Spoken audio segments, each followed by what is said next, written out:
নিঃশব্দৰ ছাৱনি।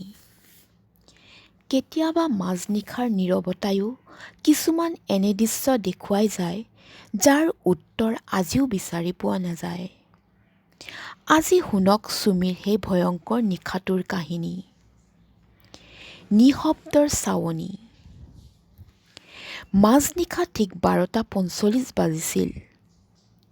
চুমিৰ হঠাতে টোপনি ভাঙি গ'ল। বুকুৰ ভিতৰত কিবা এটা অজান আশংকা যেন জাগি উঠিল। পিয়াহত ডিঙি শুকাই যোৱাত তাই লাহে লাহে বিচনাৰ পৰা উঠি পাকঘৰৰ ফালে খোজ ল'লে। ঘৰখন একেবাৰে নিস্তব্ধ পৰিৱেশত। কেৱল ঘড়ীৰ টিক টিক শব্দটোহে যেন স্পষ্টকৈ শুনা গৈছিল। ফিল্টাৰৰ পৰা পানী লৈ থকা সময়ত তাইৰ মনত হঠাতে এটা অনুভৱ হ'ল, কোনোবাই যেন তাইক চাই আছে। চুমিয়ে পিছফালে ঘূৰি চালে, কিন্তু তাত কোনো নাছিল। হয়তো টোপনিৰ পৰা হঠাতে উঠাৰ বাবেই এনে লাগিছে বুলি নিজকে বুজাই তাই পুনৰ বিচনালৈ আহিল। কিন্তু চকু মুদি শুবলৈ লোৱাৰ পিছতো সেই অনুভৱটো আঁতৰি নগ'ল।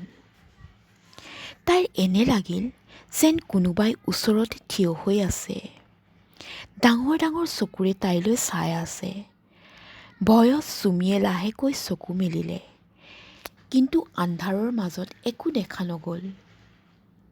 ঠিক তেতিয়াই বাহিৰত বতাহৰ শব্দৰ সৈতে দুৱাৰখন কঁপি উঠিল, ঠক ঠক, আৰু লগে লগে ঘৰৰ বিজুলী গুচি গ'ল।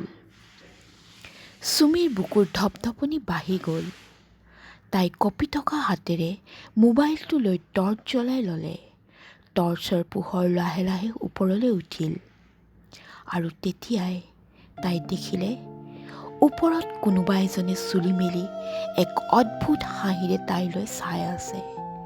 সেই চকুযোৰ যেন কেৱল তাইকহে চাই আছিল, আগলৈ। তাৰ পিছত কি হ'ল শুনিবলৈ অপেক্ষা কৰিব পাৰ্ট 2-ত।